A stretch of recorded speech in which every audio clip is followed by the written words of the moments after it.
During a family dinner on Thanksgiving Eve, I sat down at the table with a broken arm, unable to even pick up a fork. I just sat there, hungry, while the guests froze in silence. My daughter calmly said, "My husband taught him a lesson," he proudly shouted. "The old man thought he was the boss here, so I proved him wrong." I just smiled. But 10 minutes later, the doorbell rang, and he panicked. A father's revenge always comes unexpectedly, and justice does not forgive traitors. Before we continue, please subscribe to the channel and write in the comments what time it is where you are now. The doorbell cut through my concentration like a blade. I'd been sorting through old Coast Guard investigation files, lost in the methodical work of organizing 2 decades of maritime incident reports. The afternoon light slanted through my study window, dust motes swimming in the beam. I wasn't expecting anyone. Lula stood on my porch, arms spread wide for an embrace that felt rehearsed. "Dad! Surprise!" Ralph lingered behind her, eyes fixed on his phone screen. He glanced up briefly when I stepped back to let them inside. "Hope we're not interrupting, Mr. Gray." The formality always grated. We'd known each other 7 years now. "Lula, Ralph, come in." My living room still carried the maritime photographs I'd collected over 30 years. Lighthouses, cargo vessels, the USS Constitution. My leather chair sat angled toward the window where I could watch the street. They settled onto the couch while I remained standing, waiting for the explanation I knew was coming. "We have something for you." Lula pulled a cream-colored envelope from her oversized purse, sliding it across my coffee table. The brochures inside gleamed with tropical blues and whites. Caribbean Pearl, 7-day cruise, 3 passengers, a cruise. I picked up the materials, studying them with the same attention I'd once given suspicious cargo manifests. "That's quite an investment." "You deserve it, Dad." "We've been planning this for weeks." Her smile stretched too wide, like fabric pulled past its limit. Ralph leaned forward, elbows on his knees. "Your birthday only comes once a year. We wanted to do something meaningful." I set the brochures down with deliberate care. "You're both very generous, though I seem to remember a conversation about car repairs 6 months back." Lula's laugh came out brittle. "That's taken care of. We've been saving specifically for this. Right, Ralph?" "Absolutely." Ralph's response arrived too quickly, a man reciting prepared lines. "Insurance business has been solid lately. We wanted to show our appreciation for everything you've done." The words felt hollow. I knew Ralph's agency barely covered their mortgage. I'd seen the overdue notice that fell from Lula's purse during Christmas dinner, the one she'd snatched up with burning cheeks. "When does it depart?" I moved toward my kitchen, needing distance to think. They followed. "Saturday morning from Miami." Lula slid onto one of my kitchen chairs, fingers drumming against the oak table. 2 days from now. The timing's perfect." I filled the kettle, buying seconds to process. "I have a notary appointment Wednesday. Estate planning review. Nothing urgent." Ralph's coffee cup halted halfway to his mouth. The silence stretched until Lula broke it with forced brightness. "Reschedule it. Dad, honestly, estate planning can wait. This cruise opportunity expires tomorrow. The price goes up significantly after that. These deals don't last," Ralph added, his voice dropping into a register I'd never heard before. Something cold lived in those words. I turned to face them, leaning against my counter. "When exactly did you book this?" Lula's gaze darted to Ralph before answering. "Last week. We wanted it to be a complete surprise." "Last week," I repeated, letting the timeline hang between us, before confirming I was available. "We knew you'd be available, Dad." Bitterness crept into her tone. "You're always available. It's not like you have anything else demanding your time." The accusation landed harder than she'd probably intended. Ralph shot her a warning glance, but the damage was done. She flushed, looking away. I poured water into 3 mugs, the domestic ritual giving me space to consider. My daughter wanted me on a cruise ship. My son-in-law watched me with eyes that measured rather than welcomed. A notary appointment had triggered visible tension. "Fine," I said finally. "I'll go." Lula's relief looked genuine, which somehow made it more troubling. "Really? Oh, Dad, you're going to love it. Quality time together, just the 3 of us." Ralph stood immediately, already moving toward my front door. "We'll send you all the details tonight. Departure is 9 a.m. sharp from Miami Port. Don't be late." I followed them out, watching as they descended my porch steps. Lula paused at their car, turning back with what might have been authentic emotion flickering across her face. Thank you for saying yes. I know we've had our rough patches lately. Family is family, I said, because it seemed expected. Ralph opened the driver's door but didn't get in. Instead, he stood looking back at my house, studying it with an expression I couldn't decipher. Assessment? Inventory? His gaze swept across the windows, the small balcony, the neat landscaping I maintained myself. Then his attention shifted to me, and something in his face made my investigator on instincts flare. They drove away. I remained at my door, hand resting against the frame. Though the August afternoon was warm, a coldness had settled into my chest that had nothing to do with temperature. Inside, I returned to my study. The Coast Guard files lay scattered across my desk. Incident reports, witness statements, evidence photographs. 3 decades of investigating maritime accidents had taught me to recognize patterns, to trust when details didn't align properly. I pulled a small notebook from my drawer, the kind I'd carried during active investigations. My hand moved automatically, documenting what I'd observed. The expensive envelope, Ralph's 4 glances at his watch, Lula's trembling fingers, their reaction to the notary mention, the planned cabin locations I'd glimpsed on the passenger list. The evening light faded while I worked. When I finally moved to pack, I selected clothes methodically. Casual shirts, comfortable pants, nothing that would draw attention. The notebook went into my bag's side pocket, a habit from decades of field work. I sat on my bed, staring at the packed luggage. My hand moved to the notebook again, pulling it out. I wrote one final observation before sleep. They need me on that ship specifically. The question is why. The highway stretched ahead, pre-dawn darkness giving way to gray. I'd left Clearwater at 7, thermos of coffee secured in the cup holder, GPS showing Miami port coordinates. The notebook sat in my passenger seat where I could glance at it during straight stretches, my observations from Thursday still visible in the dim interior light. Traffic thickened as I approached Miami. By the time I reached the port terminal at 11:30, the parking structure was already half full. I grabbed my bag, locked my truck, and headed toward the chaos of departure day. Families swarmed the check-in area. Children shrieked with excitement. Elderly couples shuffled forward with matching luggage. I scanned the crowd systematically, old habits asserting themselves. "Dad!" Lula's wave cut through the noise. She stood near the priority boarding sign, but Ralph was turned away, phone pressed tight against his ear. His shoulders carried tension like physical weight. I approached slowly, watching. Ralph's free hand gestured sharply, then froze when he noticed me. The call ended abruptly. "Work trouble?" I asked. "Insurance claim?" He pocketed the phone with controlled movement. "Nothing that can't wait until we're back." Lula linked her arm through mine, steering me toward the check-in counter. "Isn't this exciting? I've never been on a cruise before." "Neither have I admitted, allowing myself to be guided forward. The boarding process moved efficiently. Security, documentation, identification verification. Throughout it all, Lula remained within arm's reach.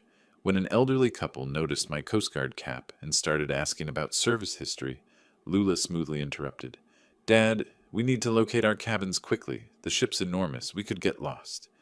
The couple smiled politely and moved on. I filed the interference away mentally. A crew member in crisp whites escorted us to Deck 9. The corridor smelled of fresh carpet and cleaning solution. He stopped at cabin 912. "Mr. and Mrs. Morrison, your interior accommodation." Then he led me further down. "Mr. Gray, cabin 914. Exterior, with private balcony." I stepped inside. The space was compact but well appointed. The balcony door slid open smoothly, too smoothly, requiring almost no pressure. I walked out onto the narrow platform, gripping the railing. Standard height, maybe 42 inches. I leaned slightly, gauging the distance to the water below. 50 feet minimum, possibly more. "Enjoying the view already?" Ralph stood in my doorway, watching. "Quite a drop." I tested the railing's stability. Solid construction. "Hope you'll take advantage of the fresh air. Really breathe in the ocean." Something in his phrasing felt rehearsed. "I'm sure I will." I came back inside, noting how he tracked my movement. After he left, I conducted a thorough inspection. Door lock, standard magnetic key system. Balcony access. From inside only, but the sliding mechanism offered minimal security. Neighboring cabins, 913 and 915, showed no signs of occupancy through their balcony spaces. Isolated positioning. The afternoon passed in mandatory safety procedures. During the muster drill, passengers gathered at designated stations while crew members demonstrated life jacket usage. I noticed Ralph slip away mid-demonstration, moving toward an upper deck stairwell. Old surveillance instincts kicked in. I followed at a distance, keeping other passengers between us. Ralph emerged onto deck 11, pacing near the railing. His phone was out again, conversation intense. I moved closer, using a bulkhead for cover. I said everything's set for Monday night. Ralph's voice carried frustration. No, she's committed. Stop questioning me. He turned suddenly. Our eyes met. Whatever he read in my expression made his jaw tighten. Captain concerns? I asked, gesturing toward his phone. Insurance company. Always some crisis. He brushed past me, heading back down. I remained on deck 11, watching Miami's skyline recede as the ship began its departure. Monday night, 2 days away. The formal dining room that evening sparkled with chandeliers and white tablecloths. Ralph ordered a $30 cocktail, barely touched it. Lula picked at her salmon, pushing rice around her plate. Dessert arrived, chocolate mousse in crystal dishes. Ralph set down his untouched drink and leaned forward. That notary appointment you mentioned. What's the current status of your will? Lula's fork clattered against porcelain. Ralph? What kind of question is that? He ignored her, focus locked on me. Who's listed as primary beneficiary? Just curious about your estate planning approach. I took a deliberate sip of water before responding. That's confidential. We're family. His smile held no warmth whatsoever. Surely Lula inherits. She's your only child. Estate planning is complicated, I said carefully. Multiple factors involved. But at your age, these things should be finalized, clearly defined. He wouldn't release the topic, fingers laced together on the table. Lula deserves to know what her future holds. Ralph, please, Lula's voice cracked. Can we just enjoy dinner? I studied my son-in-law, insurance agent, failed business ventures, mounting debts I'd learned about through carefully worded conversations with Lula, now suddenly interested in my will's specific details. I'll review everything with my notary when we return, I said, standing. If you'll excuse me, the seafood isn't sitting well. Back in my cabin, I pulled out the notebook. New entries. Ralph's phone calls, his timing references, the will interrogation, cabin positioning, patterns emerging like coordinates on a nautical chart. I tried sleeping, but gave up around 11. The ocean called. Old maritime instincts never fully died. I stepped onto the deck, breathing salt air, letting the engine vibration travel through my feet. Then I saw them. Ralph and Lula stood at my cabin's railing, 30 feet away. Ralph gestured downward at the black water, arm extended in what looked like demonstration. Lula hugged herself, nodding at whatever he was explaining. My footsteps made no sound on the rubberized deck. 20 feet away now? 15. Ralph turned, froze. Lula spun, hand flying to her chest. Couldn't sleep? My voice carried across the space between us. Dad, you startled us badly. She moved away from the railing like it had burned her. Ralph recovered faster. Just getting air, enjoying the night view. I walked to where they'd been standing, looked down. Moonlight revealed dark water, endless and deep. No lights below, no witnesses up here. Quite a perspective from this height. We should return to our cabin, Lula said quickly. It's late. I think I'll stay a while. I gripped the railing where Ralph's hand had been moments before. The ocean at night has always fascinated me. Ralph took Lula's elbow with visible pressure. She needs rest. Early excursion tomorrow in Nassau. I didn't book any excursion, I noted, because you should take it easy, relax on the ship. Lula's words tumbled out too fast. They left. I remained at the railing, studying the drop, the isolation, the strategic positioning of everything. Monday night, Ralph had said on the phone. 2 days from now. Inside my cabin, I moved deliberately. The chair from the desk went against the balcony door, wedged under the handle. Phone alarm set for 6 a.m. Notebook open on the nightstand. I sat on the bed, pen in hand, writing everything down. The timeline, the evidence. The growing certainty that my daughter and her husband had brought me here for a specific, terrible reason. My hand moved across the page. Monday night, 2 days. I underlined it twice. Sleep never came. I'd lain in bed staring at the ceiling until 4:30, then abandoned the pretense. By 6 I was dressed, the chair still wedged against the balcony door, like a barricade against inevitability. At 7 I walked the promenade deck with a coffee cup warming my hands, watching sunrise paint the Caribbean in shades of amber and rose. The deck was nearly empty, early risers doing laps for exercise, a young couple photographing dolphins. I positioned myself with my back to the ship's superstructure, clear sightlines in every direction, old defensive habits asserting themselves.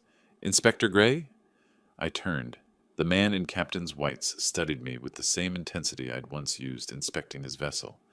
Recognition hit simultaneously. Captain Webb, I extended my hand. Marcus, isn't it?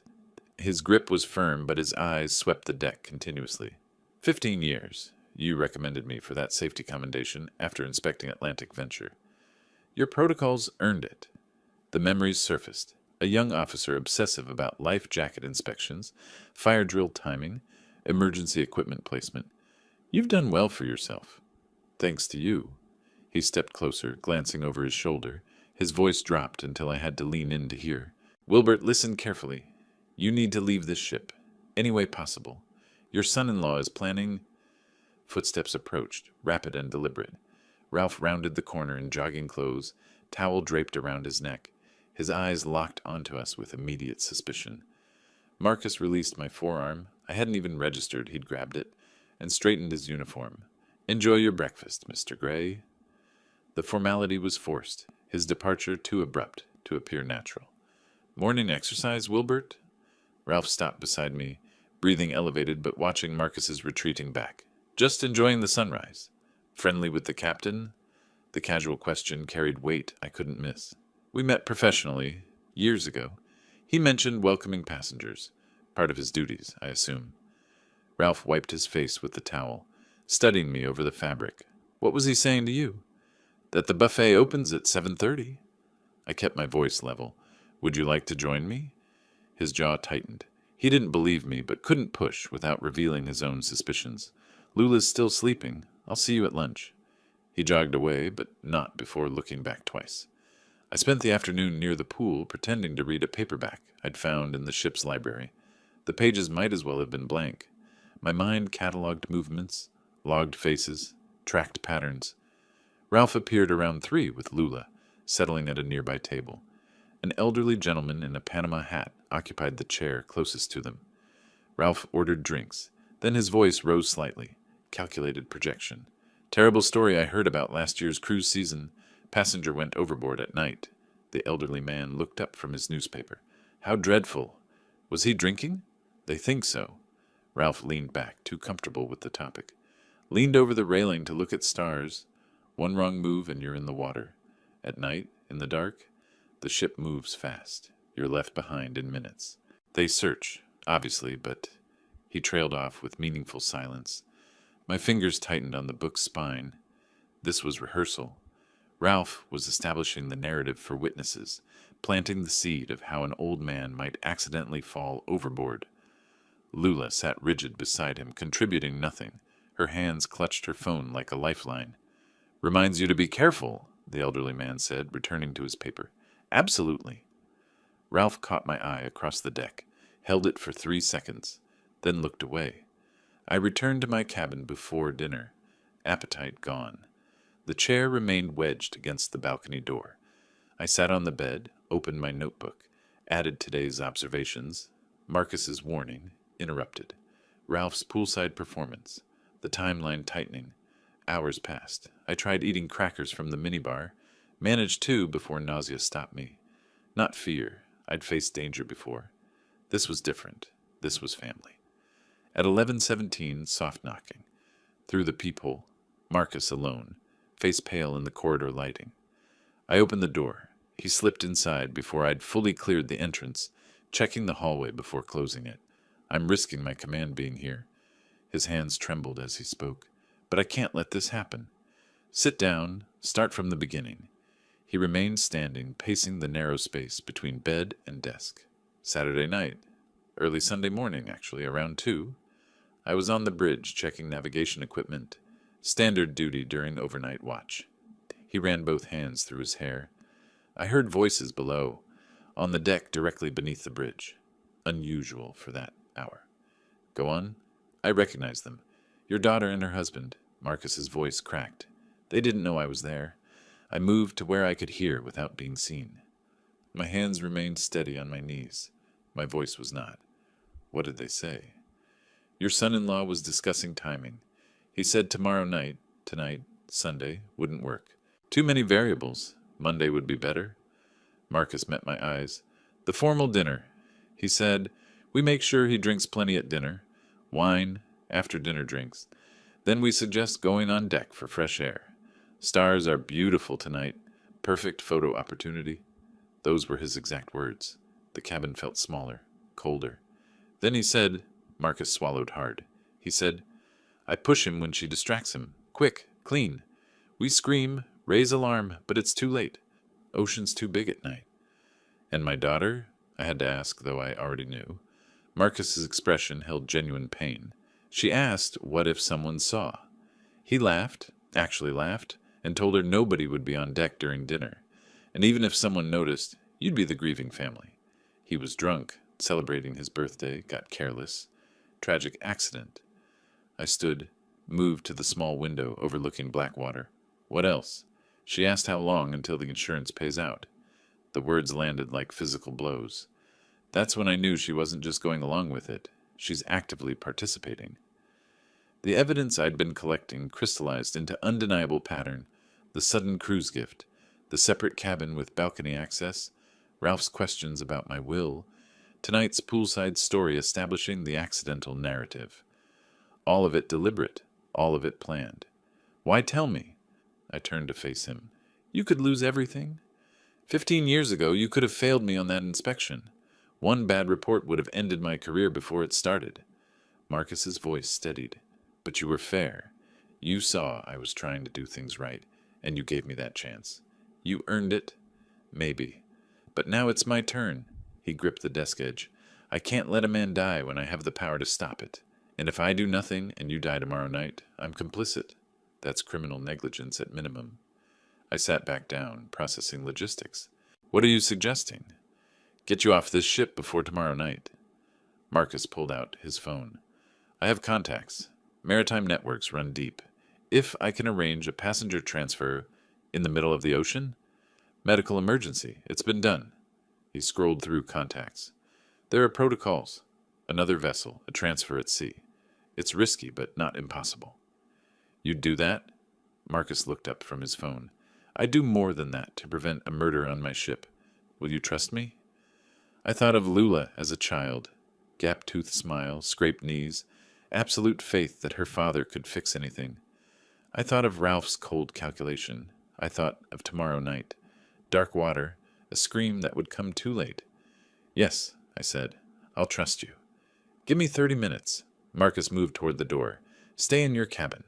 Don't open it for anyone but me. His hand rested on the handle. He turned back, jaw set with determination. I'll find a way, Wilbert. I promise. The door closed behind him. I was alone again, staring at the chair barricading the balcony door. I checked my watch. 11:48. Tomorrow night was the planned murder. I had less than 24 hours. I opened my notebook to a fresh page and wrote, Monday night formal dinner, approximately 24 hours. Then I sat on the bed and waited. 28 minutes. I counted them in the silence, unable to sit, unable to think beyond the ticking seconds. I paced the cabin's narrow length, 6 steps wall to wall, examining the family photograph I'd brought. Lula, at 8 years old, missing front tooth, my arm around her shoulders. That child had trusted me completely. The woman who replaced her wanted me dead. Soft knocking pulled me from the photograph. I opened the door before Marcus finished the second knock. I found a way. He entered quickly, checking the corridor one final time before closing us in. This time he sat, perching on the desk chair with forward lean that suggested barely contained energy. There's a cargo vessel 15 nautical miles north. Nordic Star, heading to Nassau for port calls tomorrow afternoon. I contacted the captain, Thomas Brennan. Worked together on shipping routes 5 years ago. You told him? Enough. Medical emergency requiring immediate transfer to a vessel with better medical facilities. He didn't ask questions. Marcus pulled a small notepad from his uniform pocket, consulting handwritten notes. Here's how this works. Around 3 this morning, we move you to the medical bay. The cover story is severe food poisoning, specifically suspected bacterial contamination from yesterday's raw oyster bar. That explains isolation, need for advanced care, and why you can't have visitors. I absorbed the logistics professionally. Won't Ralph and Lula demand to see me? Standard quarantine protocol. Food poisoning is contagious until we rule out certain bacteria. They can't visit sick passengers during isolation period. His confidence was reassuring. By the time we dock in Nassau tomorrow afternoon, and they realize you're not in medical bay, you'll already be there waiting for them. What about your career? Marcus's jaw tightened. If this goes wrong and you die, I'm complicit in murder. I heard the plan and did nothing. That's negligence, possibly accessory after the fact. I'd rather risk my command than live with that. You're putting yourself in danger for me? You gave me my career. I'm trying to save your life. We're even. He checked his watch. We have 2 hours before we execute. Pack minimally. Personal documents, wallet, phone. Nothing that would suggest permanent departure. We need Ralph and Lula to believe you're returning after medical treatment. I moved automatically, pulling items from my bag. Passport, wallet, phone charger, the notebook with all my observations. Then I stopped at the desk, pulled out the hotel stationery I'd noticed earlier. What should I tell them? Pen hovering over blank paper. Keep it simple. You felt ill. Transferred for better medical care. You'll meet them in Nassau. I wrote the first version, then crossed it out. Too cold. The second attempt had too much detail. Suspicious. The third achieved the necessary false normalcy.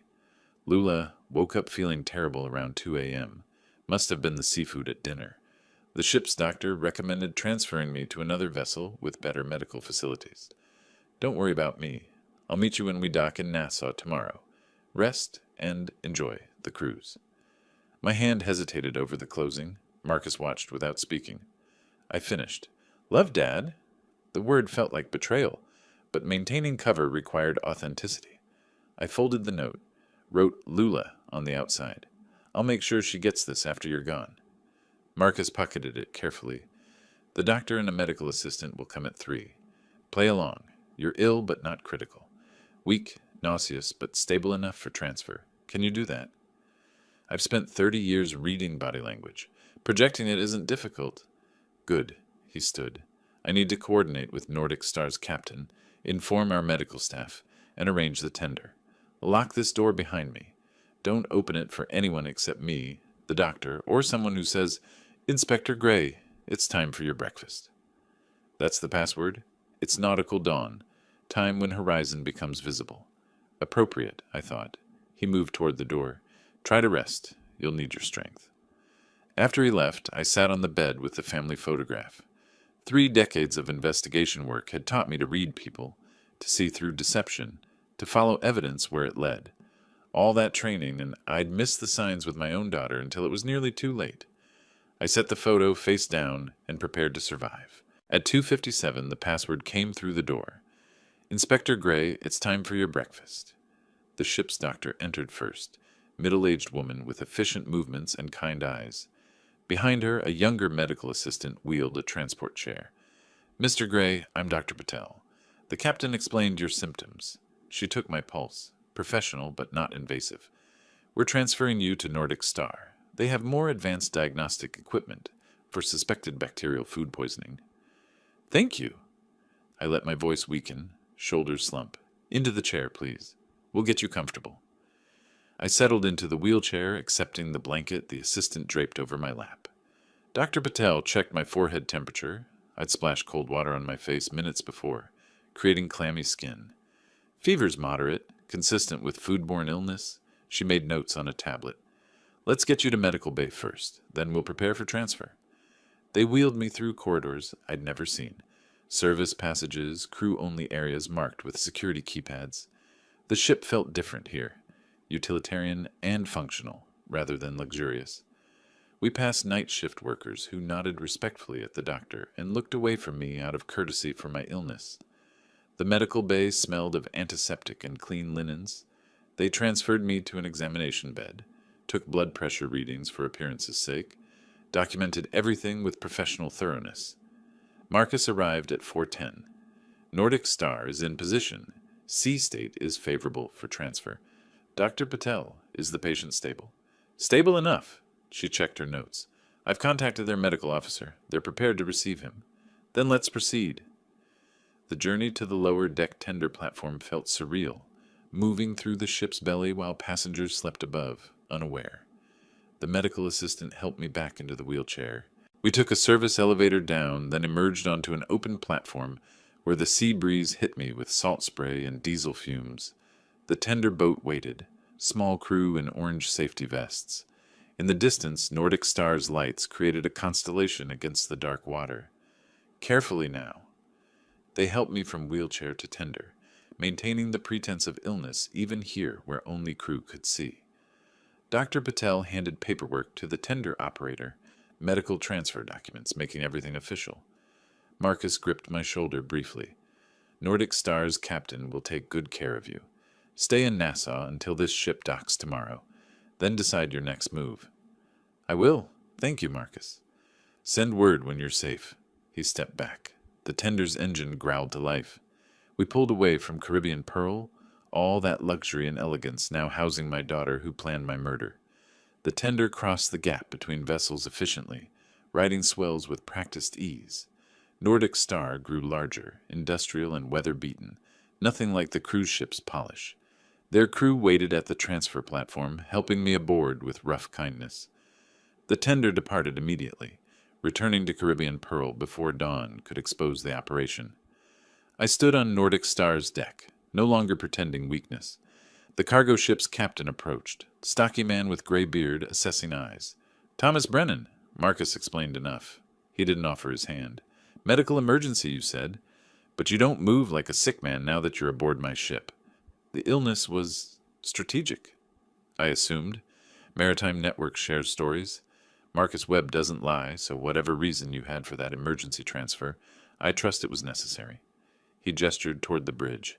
We dock in Nassau at 1400 hours. You're welcome to stay in one of our spare cabins until then. Coffee's terrible, but it's hot. I appreciate the discretion. I appreciate honest men. Marcus is one. I'm assuming you are too. He turned toward the companionway. Get some rest, Mr. Gray. Nassau's still 8 hours away. I didn't rest. I stood at Nordic Star's railing, watching Caribbean Pearl's lights recede into darkness, becoming indistinguishable from stars reflected on water. Dawn lightened the eastern horizon gradually, painting the sky in layers, deep purple, then navy, then pale blue touching gold. The industrial engine vibration traveled through my feet, familiar from decades of Coast Guard inspections. This ship smelled of diesel and honest labor, nothing like Caribbean Pearl's manufactured luxury. I pulled out my notebook, opened to a fresh page. My hand moved with deliberate precision. Evidence needed: insurance policy documentation, financial motive records, witness testimony, Marcus Webb, physical evidence, cabin positioning, planned timeline. Below that, I wrote one word and underlined it twice. Nassau. Nordic Star's horn sounded deep, resonant, purposeful. We were making good time.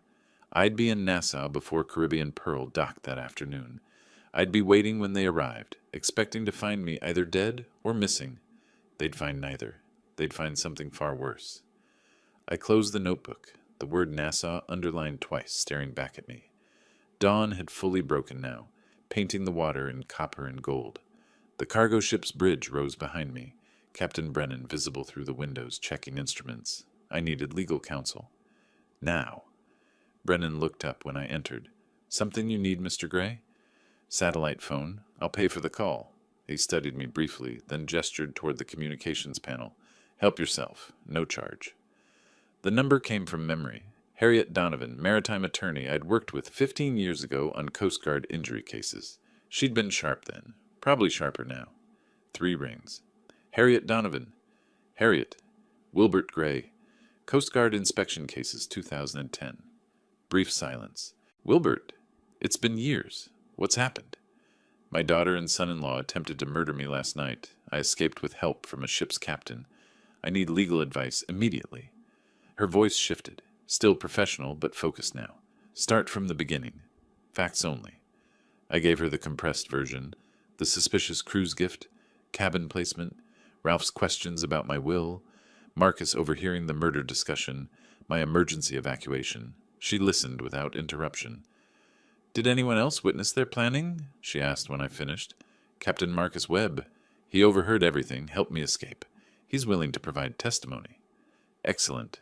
That's your cornerstone witness. What other evidence do you have? Personal observations, documented timelines, suspicious behaviors. Not enough for prosecution yet. Then gather more. Document everything. If possible, record them incriminating themselves further. She paused. Where are you now? Aboard Nordic Star, approaching Nassau. The cruise ship docks there this afternoon. Perfect. Let them see you alive. Their reaction will be evidence. But Wilbert, don't confront them alone. Stay visible, stay protected.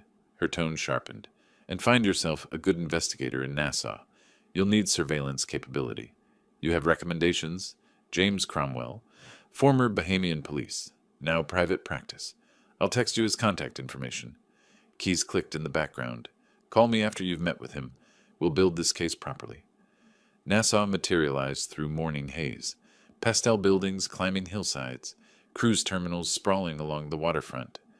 Nordic Star docked at the cargo facility around 8, industrial and efficient. I disembarked with my small bag, feeling oddly exposed on solid ground. The CAF, Cromwell suggested, sat between cargo operations and tourist areas, neutral territory. He was already there when I arrived, coffee untouched, eyes tracking my approach with professional assessment. Mr. Gray, he didn't stand. Harriet speaks highly of you. I sat across from him.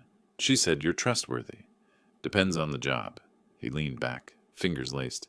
She mentioned family trouble. Murder plot. Want to explain? I did, watching his expression remain neutral throughout. When I finished, he asked 3 sharp questions about timing, cabin locations, and Marcus's exact testimony. Then he nodded. You want surveillance, specifically recording their reaction when they discover you're not dead. And not sick, and waiting for them in Nassau. Risky. They might try again. They'll try regardless. I want documentation of their continued intent. Cromwell pulled out his phone, scrolled through contacts. I have someone inside Caribbean Pearl's crew. Steward on the upper decks. Good man. Needs money for his daughter's medical bills. For 2,000 cash, he'll install a camera in your cabin before your family discovers you're gone. I counted out bills from my emergency funds. Wireless feed? Cloud encrypted. You'll have access within the hour. He pocketed the money efficiently. Stay here. I'll coordinate installation. The next 90 minutes stretched. I drank coffee that tasted like rust. Watched cruise ships maneuver in the harbor. My phone buzzed. Cromwell's text with login credentials. I opened the surveillance app, saw my former cabin in real time. Empty bed, barricaded balcony door still visible.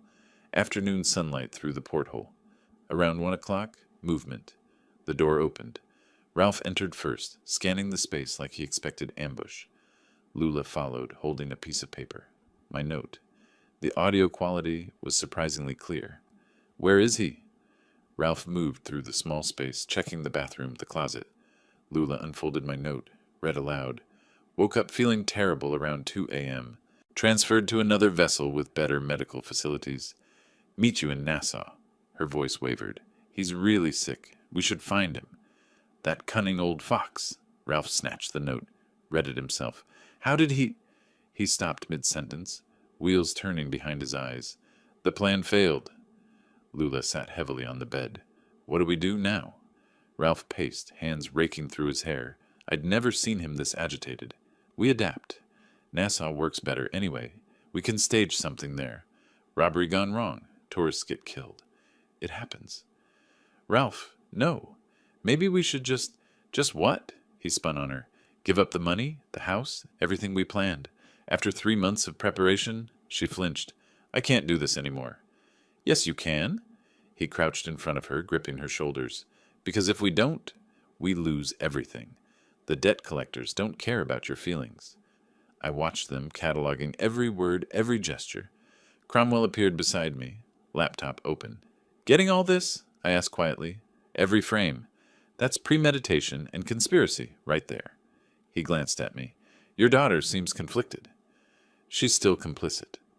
My phone rang. Harriet, I answered, still watching the screen where Ralph was now checking the balcony door, testing its security. Wilbert, my research assistant, found something. Her voice carried grim satisfaction. 3 months ago, May 15th, a life insurance policy was taken out on you. $500,000. My chest tightened. I never signed any policy. I know. The signature's forged. I compared it to your actual signature from the Coast Guard documents. And the insuring agent? She paused for emphasis. Ralph Morrison, licensed agent with Maritime Benefit Insurance. He used his position. Exactly. Fast-tracked approval. Listed your daughter as beneficiary to avoid suspicion. This isn't spontaneous desperation, Wilbert. This is calculated, premeditated murder for financial gain. On the screen, Ralph was leaving the cabin, Lula trailing behind him like a ghost. Their faces showed everything. Frustration, fear, determination. Send me the documentation, I said. Policy numbers, application copies, everything. Already done. Check your email.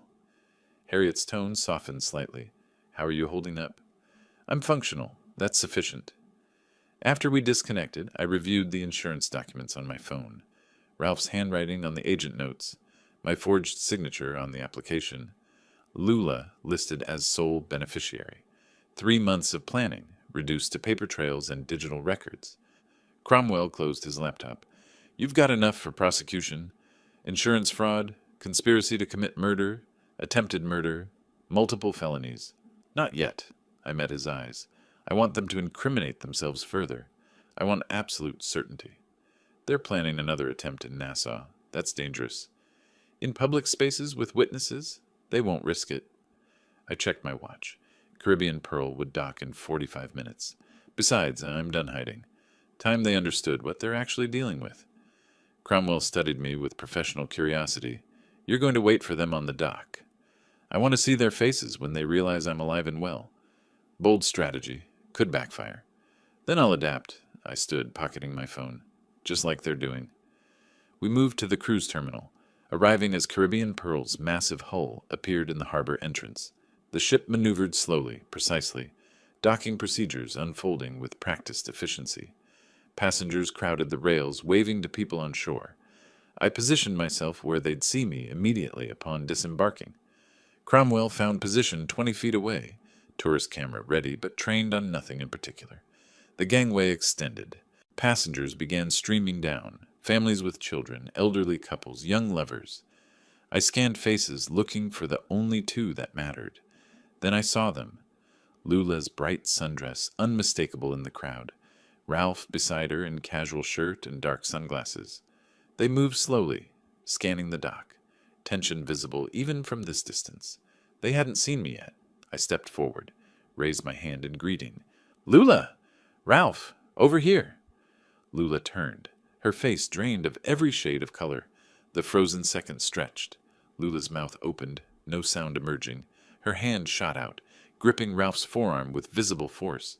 Other passengers flowed around them, oblivious, chattering about parasailing and conch fritters. Ralph followed her stare. His body went rigid, sunglasses masking his eyes but jaw clenching visibly. I maintained my position, pleasant expression fixed, one hand still raised. 20 feet away, Cromwell's camera phone angled to capture everything. The moment broke. Lula moved first, legs carrying her forward through some automatic response to seeing her father. Her embrace when she reached me felt like hugging a mannequin, all stiff angles and trembling resistance. Dad! Her voice cracked. We thought... The note said you were sick. Recovered beautifully. I held her at arm's length, studying her face. The doctor on Nordic Star was excellent. Former emergency room physician treated me like his own father. Ralph approached more slowly, hand extended rather than embracing.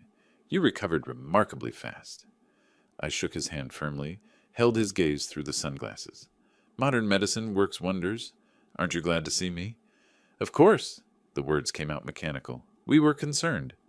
No need for concern now. I'm perfectly healthy. I released his hand, gestured toward Nassau's streets beyond the terminal. Shall we get lunch? I've been exploring while waiting for you. Found an excellent seafood place. They had no choice.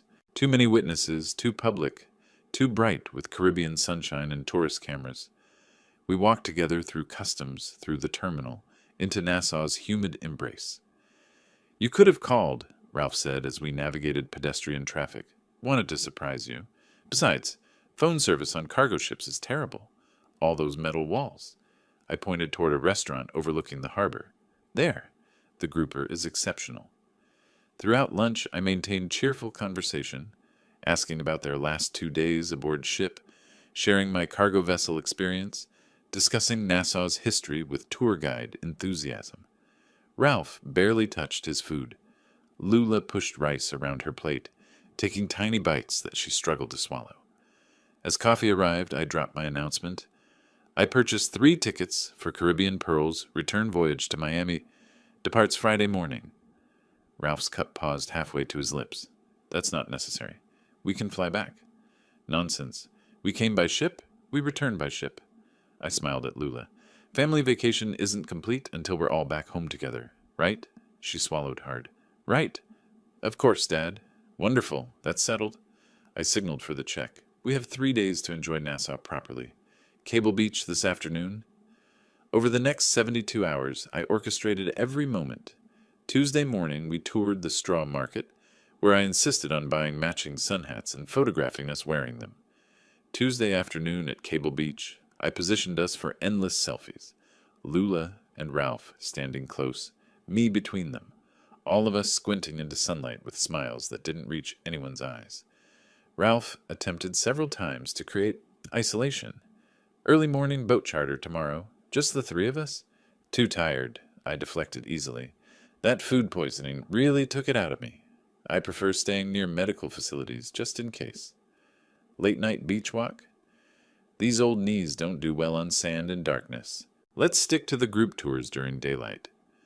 Wednesday, we explored colonial architecture, Fort Fincastle, Queen's Staircase, Government House. I photographed them at every location, directing their positions like a wedding photographer. Stand closer. Smile like you're having fun. This is for the memory books. Their smiles became increasingly brittle. Lula developed a nervous habit of picking at her nails until they bled. She wore sunglasses constantly, hiding the dark circles forming under her eyes.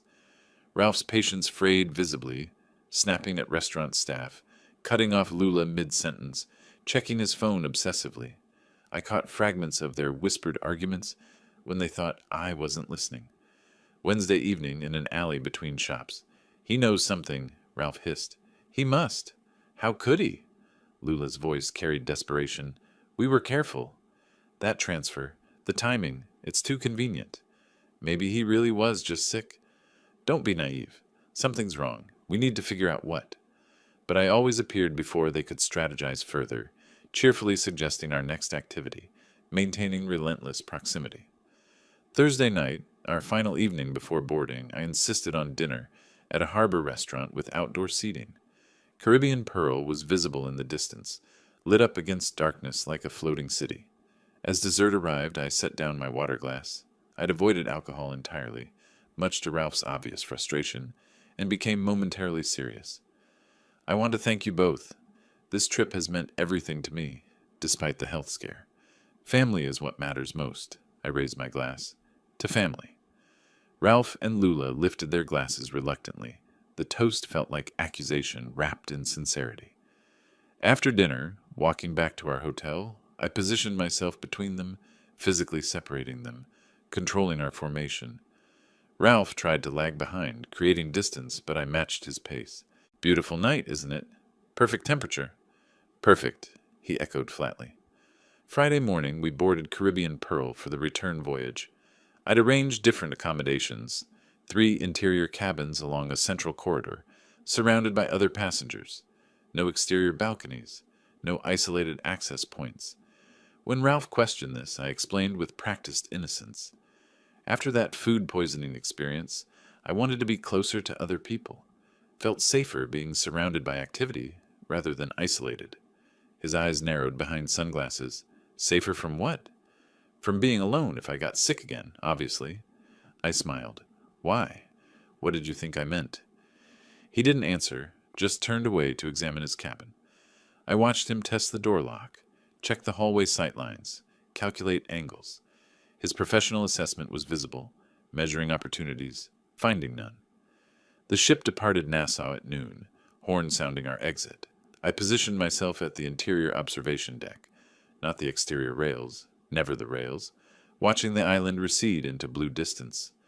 Ralph and Lula stood separately along the corridor, isolated from each other and from me. Both stared at their phones or into middle distance, trapped in whatever thoughts consumed them. My phone buzzed, text from Harriet. Evidence package complete. Insurance fraud documentation, forged signatures, witness statements from Captain Webb, surveillance recordings from Nassau. Ready to proceed when you are. I pocketed the phone, turned away from the windows toward the ship's interior. 3 days at sea ahead, then Miami. Then real consequences would begin. Walking past Ralph toward the dining room, his voice stopped me, low, barely audible. Enjoy dinner, Wilbert, while you can. I didn't turn back, didn't react, just continued walking.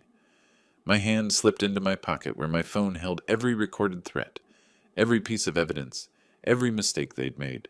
3 days at sea, then they'd understand exactly what they'd tried to destroy.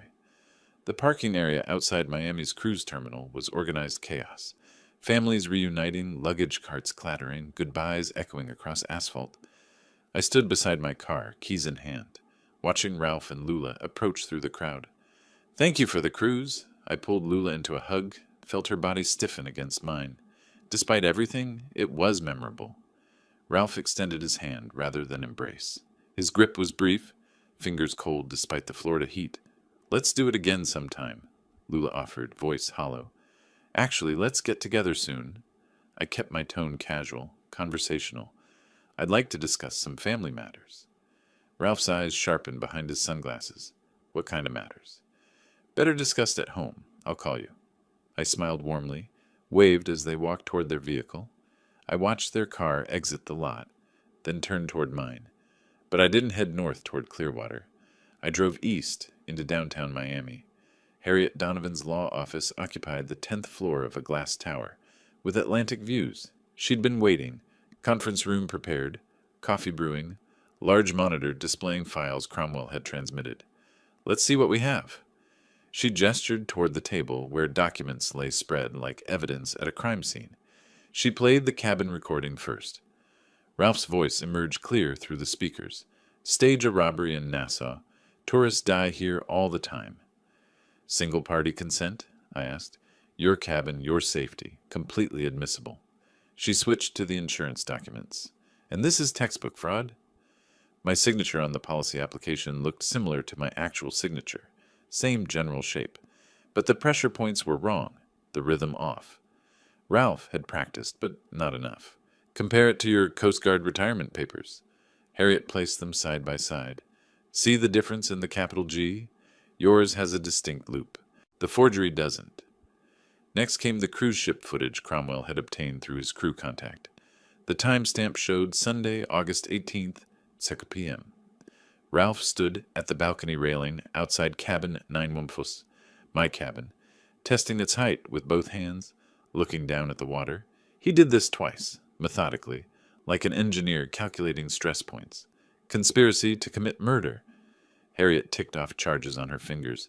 Attempted murder based on Captain Webb's testimony. Insurance fraud. Combined, we're looking at 25 to 30 years. We could go to the police today, I said. Absolutely. She waited, watching my face. But I don't want to. I suspected as much. She leaned back, arms crossing. What are you thinking? I explained. Invite them over. Announce I'm changing my will. Everything to the Coast Guard Veterans Fund. If their motive is truly financial, they'll react desperately. I want them to hire someone. I want absolute proof of intent. You're using yourself as bait. I've been bait since they booked that cruise. The difference now is I control the environment, I have existing evidence, and I'll have law enforcement ready to intervene. Harriet studied me for a long moment. Then she opened her laptop. If we're doing this, we do it properly. By late afternoon, we'd arranged everything. Cromwell's team would install GPS trackers on Ralph and Lula's vehicles. Florida law permitted this with existing criminal evidence. More critically, Harriet contacted Judge Patricia Morrison, explained the situation, and requested emergency wiretap authorization. "Send me the cabin recording and the insurance fraud documentation," Judge Morrison said through speakerphone. "If they're as strong as Attorney Donovan claims, I'll sign tonight." 30 minutes later, authorization granted. 72 hours starting now. Use it wisely. While Harriet coordinated with surveillance specialists, I sat reviewing Captain Marcus Webb's notarized statement. His handwriting was neat, his account precise, dates, times, exact quotes from what he'd overheard. A career ship captain's attention to detail translated into perfect witness testimony. "Security team is en route to your house," Harriet announced, ending a call. "They'll install cameras tonight while you're still here. Every room except bathroom. Legal requirement. The feed goes to encrypted cloud storage with timestamp authentication." As the sun set over Biscayne Bay, turning the water molten orange, I made the call. Harriet's phone recorded it automatically, attorney-client privilege protecting the documentation. "Hi, Dad," Lula's voice carried wariness. "Lula, I'd like you and Ralph to come by tomorrow evening, 6 o'clock. There's something important we need to discuss as a family." Long pause. "What's this about?" "Estate planning. I've made some decisions I want to share with you both." Another pause. Longer. "Tomorrow evening?" 6 o'clock. I'll make lemonade like when you were young." The detail was deliberate, evoking childhood, creating false comfort. After disconnecting, Harriet replayed the call.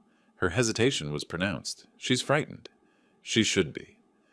The drive back to Clearwater took nearly 4 hours. I stopped once for gas and terrible coffee, used the time to think through tomorrow's script. Every word mattered. The tone had to be apologetic, but firm, kind, but immovable. I arrived home near midnight. The security team had finished.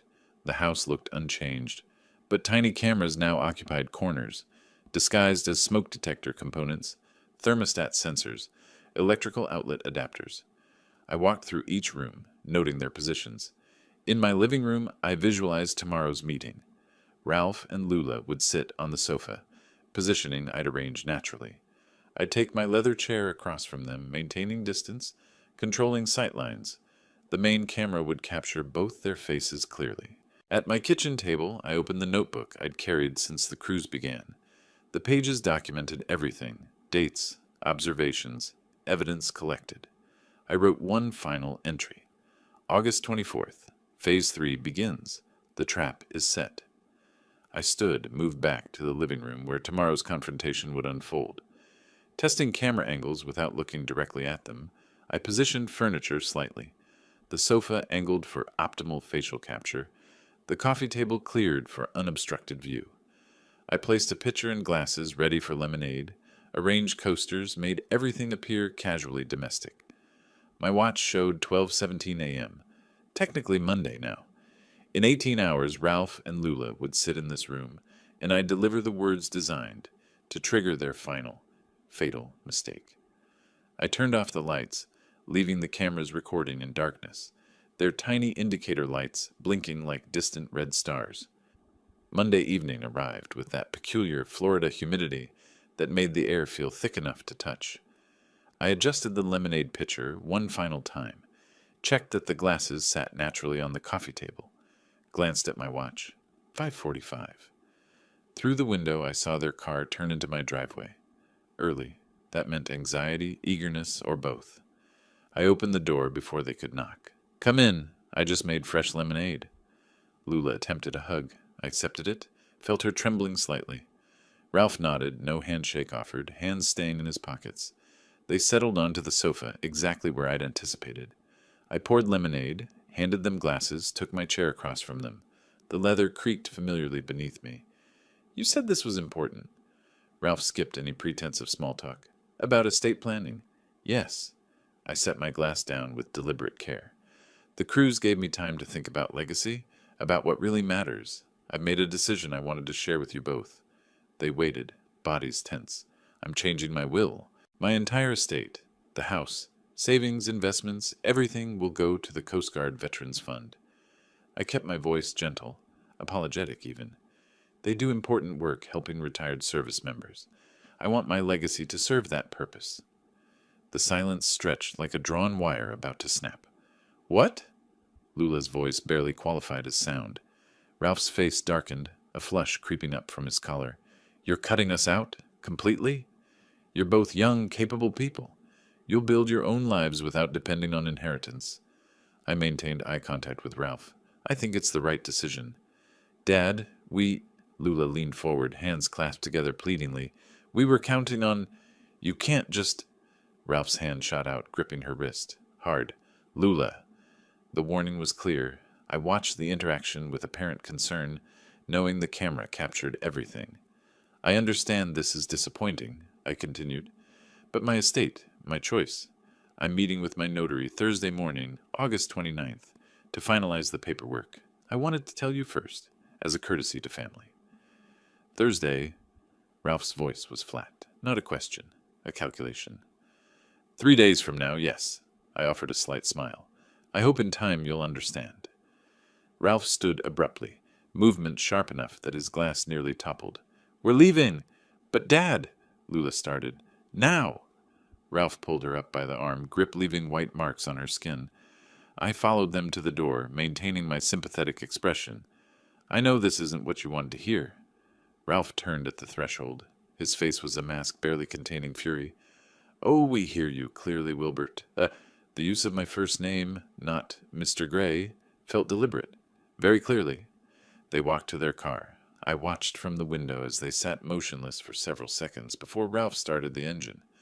My phone buzzed. Cromwell's text. Car audio active. Recording clear. Sending feed now. I moved to my computer, opened the encrypted link Cromwell provided. The audio quality was remarkable. Ralph's voice exploded through the speakers. $800,000. Just gone. To some, the profanity was creative. His fists slammed against the steering wheel repeatedly, the car rocking with the violence. Maybe we can talk to him, Lula sobbed. Explain our situation. Talk? You think talking matters now? Ralph's voice shook with rage. He's doing this deliberately. He knows we need that money. He knows. But how can we... We won't let this happen. Ralph started the car, reversed too quickly, tires screeching as he accelerated away. I sat back, watching the surveillance feed. Cromwell's vehicle followed at discreet distance, maintaining visual contact. The next 2 hours passed slowly. I made dinner, grilled chicken, rice, green beans, ate mechanically while monitoring my phone. Around 8 p.m., it lit up with an alert from the wiretap system. Ralph's phone, active call. I opened the live transcript feed, watching text appear in real time as the conversation unfolded. Ralph, I need a job done. Fast. Before Thursday. Unknown. Male. What kind of job?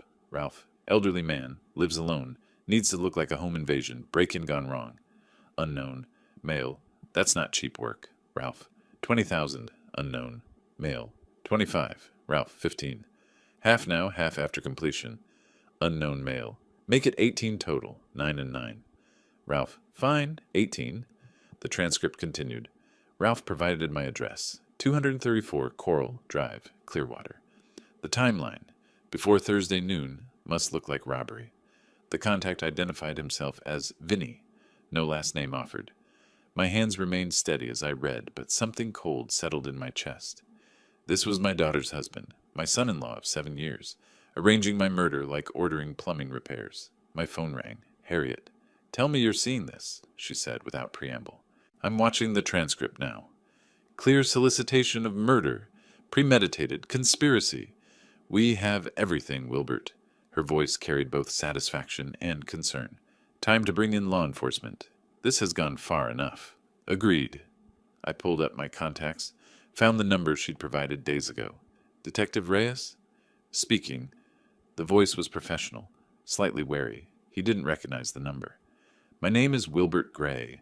I have evidence of conspiracy to commit murder, insurance fraud, and solicitation of murder for hire. I need to meet with you immediately. Mr. Gray, I get a lot of calls claiming evidence of various... I have a court-authorized wiretap recording from tonight, I interrupted. I have audio of my son-in-law hiring someone to kill me before Thursday. I have surveillance footage of him planning my murder on a cruise ship. I have a forged insurance policy for $500,000, and I have an attorney coordinating everything. Silence. Then, what's your attorney's name? Harriet Donovan, Maritime Law, based in Miami. I know Attorney Donovan. She's legitimate. His tone shifted. Tomorrow morning, 8 a.m., Pinellas County Sheriff's Office, Largo. Bring everything. After hanging up, I sat in my living room's dim light. The camera indicator lights blinked steadily. Small red stars scattered across my ceiling. I pulled out my phone, queued up the wiretap recording Harriet had sent as an audio file. Ralph's voice emerged from the speaker. Elderly man. Needs to look like a home invasion gone wrong. I played it twice, then set the phone down. On my mantel, an old photograph caught the lamplight. Lula at 8 years old, missing her front teeth, my arm around her shoulders at the beach. That child had loved me without reservation. I turned away from the photograph. Rising, I moved to my study, began preparing documents for tomorrow. I printed the insurance policy with its forged signature, burned Captain Marcus Webb's testimony to a USB drive alongside the cabin recording, the cruise ship surveillance footage, tonight's wiretap transcript. I created a physical binder, organized, indexed, tab-separated by evidence type. Decades as a federal inspector had taught me. Comprehensive documentation, clear chain of custody, prosecutable case construction. 3 decades of investigating maritime accidents, and the most important case I'd ever built was against my own family. I checked my watch. Nearly midnight. In 8 hours, I'd walk into the sheriff's office and hand them a completed investigation. Everything they needed to arrest Ralph Morrison and Lula Gray Morrison for conspiracy to commit murder, insurance fraud, and solicitation of murder for hire. I placed the evidence binder by the front door with my keys, returned to my living room, and sat in my leather chair one final time. The cameras recorded me there in the darkness, a 63-year-old man who'd survived his family's attempt to kill him, who'd built the case that would destroy them. Tomorrow, the trap would close completely. Tonight, I simply sat in the silence, surrounded by blinking red lights, waiting for morning. The evidence binder sat on the passenger seat beside me as I drove toward Largo, its weight somehow heavier than the physical pages inside.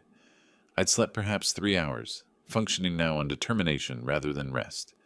The Pinellas County Sheriff's Office appeared ahead, blocky, institutional, representing the shift from private investigation to public justice.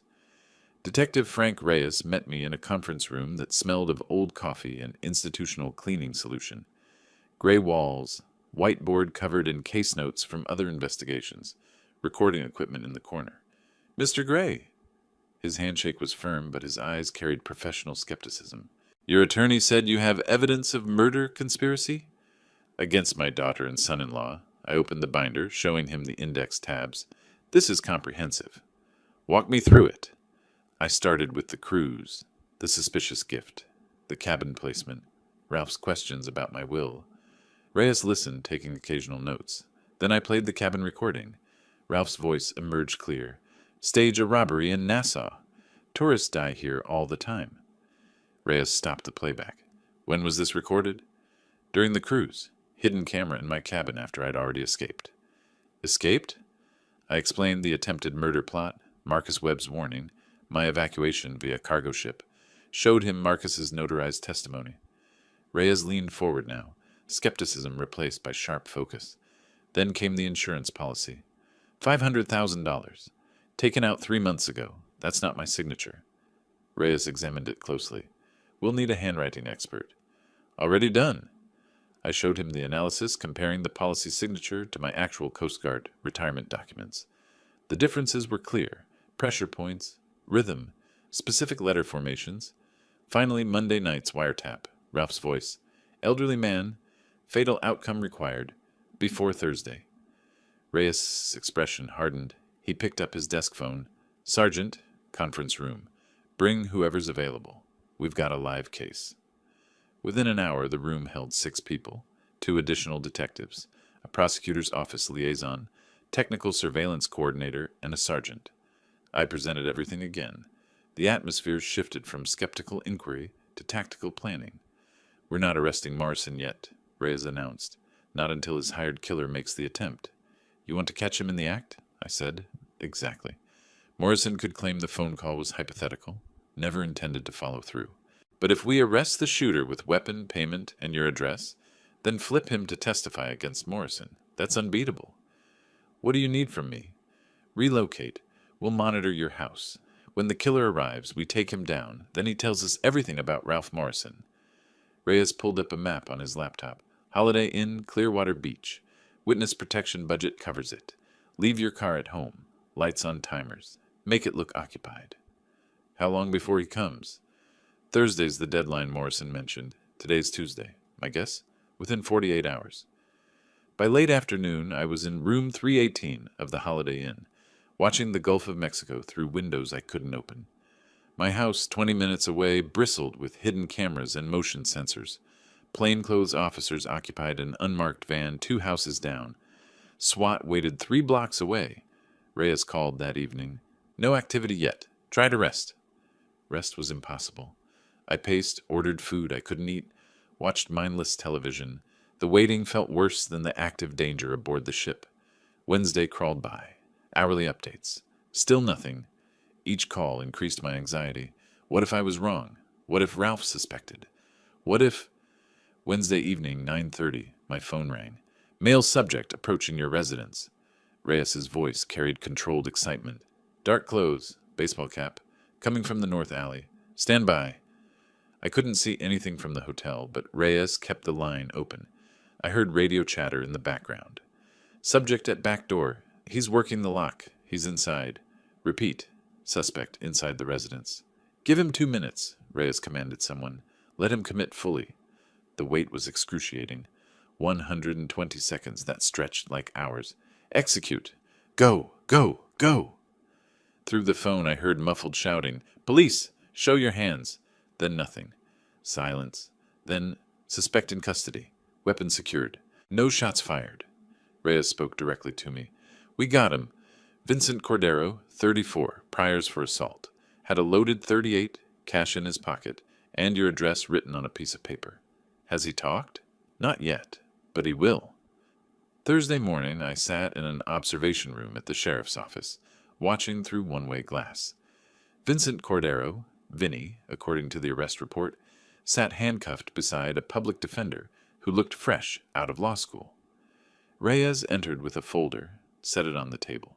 Mr. Cordero, let's discuss your situation. I want a deal, Vinny said immediately.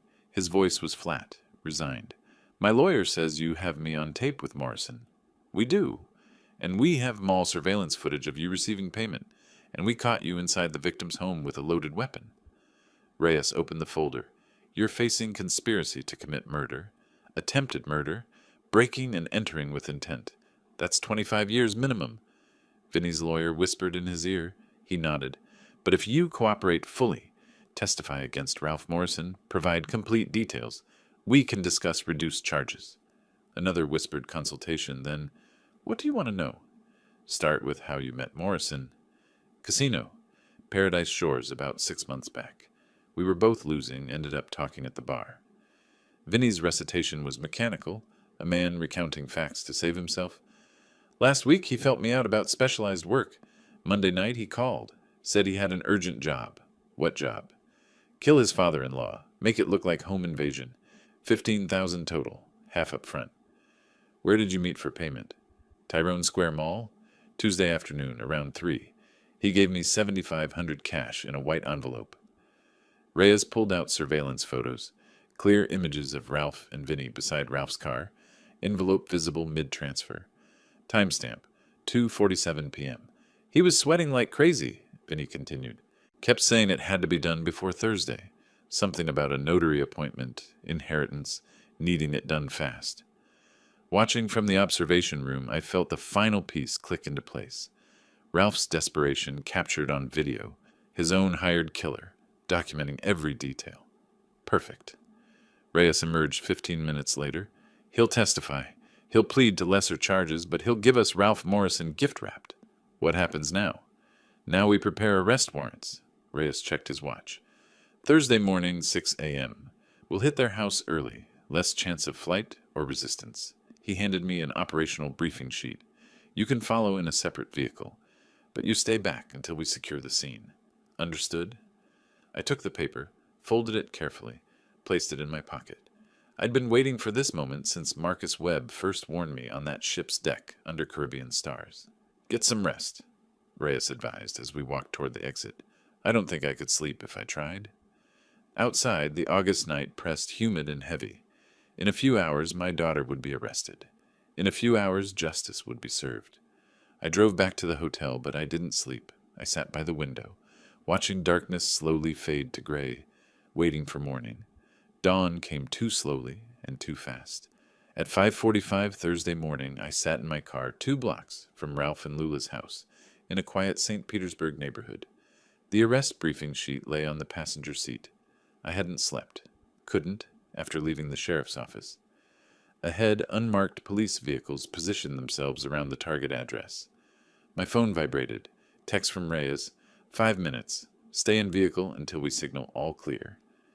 At exactly 6 o'clock, Reyes's team moved. 4 officers approached, 2 front, 2 back. Reyes knocked firmly. Authority in the sound. Lights flipped on inside. Another knock. Harder.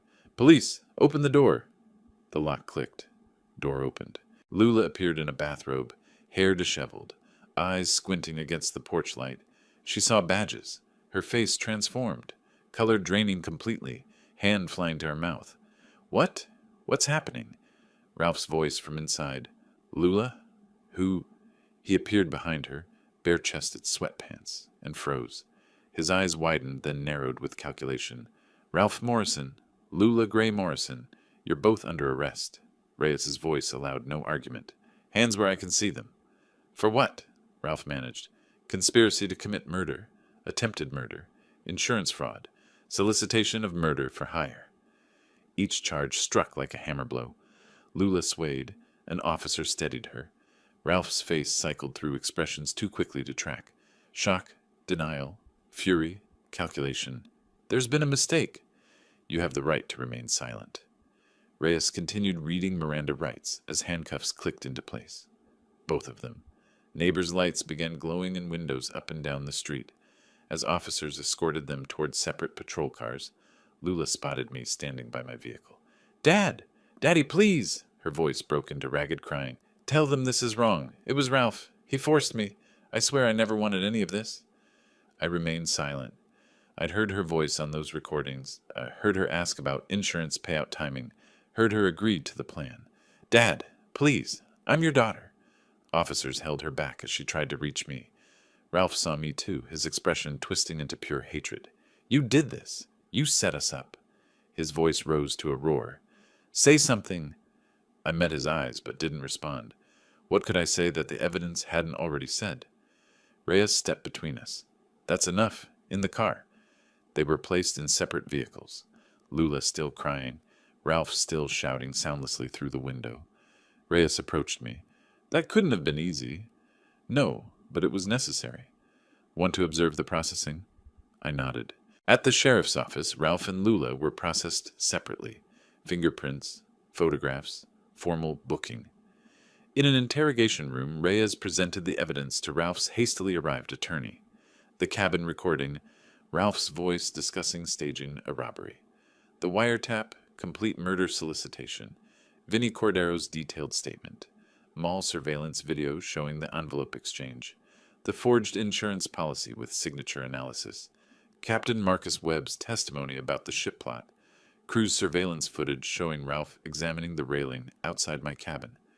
Ralph's attorney went pale, whispered urgently. Ralph's rigid composure finally shattered. He slumped forward, head in handcuffed hands. By mid-morning, formal charges were filed. The prosecutor, Assistant State Attorney Margaret Chen, held a press conference detailing the attempted family murder, the cruise ship plot, the foiled contract killing. Media descended. Cameras. Questions I refused to answer. The bail hearing came that afternoon. Given the severity of charges and flight risk, Judge Torres set bail high. Ralph, $250,000. Lula, $150,000. Neither could post it. They were remanded to Pinellas County Jail pending trial. Their attorneys immediately began discussing plea deals. The evidence was insurmountable. 2 weeks later, I sat in Harriet Donovan's Miami office signing final documents. The insurance company had voided the fraudulent policy. Harriet had filed a civil suit for damages, likely uncollectible, but officially recorded. I signed the new will. Everything to the Coast Guard Veterans Fund, house, savings, investments, approximately $850,000 total. As promised, no inheritance for Lula. This leaves nothing to your daughter, Harriet said quietly. That's correct. Even if she cooperates, serves reduced time, she'll have nothing when released. She made her choice. I set down the pen. Now she lives with the consequences. You're certain? Completely. I drove back to Clearwater, returned to my house for the first time since the arrests. The surveillance equipment was gone, the cameras removed. The rooms felt emptier somehow, even though nothing physical had changed. I stood at my living room window, the same window where I'd watched Ralph and Lula leave after announcing the cruise, where hidden cameras had recorded Monday's confrontation, where I'd stood so many times over 30 years. The Gulf of Mexico stretched before me, unchanged. Same view, same afternoon sun glittering on water, same sound of waves against the shore. But everything else had transformed. My daughter was in jail awaiting trial. Her husband faced decades of imprisonment. The money I'd worked 30 years to accumulate would help veterans who'd served with honor instead of family who'd tried to murder me. On the mantel, that photograph of Lula at 8 years old still sat in its frame. Gap-toothed smile, my arm around her shoulders, a day at the beach before life became complicated. I picked it up, looked at it one final time, then set it face down. Some bridges once burned can't be rebuilt. Justice had been served. Cold, complete, necessary justice. Not the warm satisfaction of revenge, just the grim certainty that consequences had arrived where they belonged. I closed the blinds, turned away from the window, and continued living, which was more than Ralph and Lula had planned for me. If you liked this story, please like this video, subscribe to the channel, and share your impressions of this story in the comments. To listen to the next story, click on the box on the left. Thank you for watching.